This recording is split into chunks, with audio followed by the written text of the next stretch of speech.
Hey there, it's Huang. So, what you see me here is working with a really stiff hand. And I used to get a lot of people are like, Huang, what are you doing with that much putty? So, I've always used like a huge amount of putty, like pretty much the whole 5 pound container.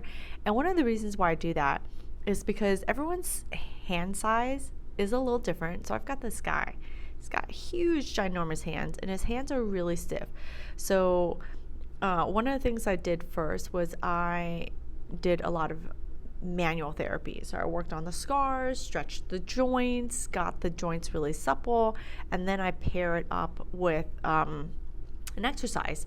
Now, there's a lot of different exercises. This one is using all of the putty, and I'm having him use both hands so he can feel with the injured hand how he's supposed to move, because his other hand, his non-injured hand, is also moving.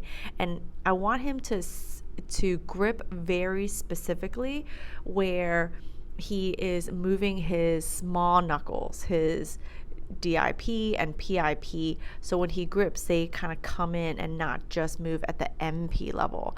So, yeah, putty exercise is not just putty.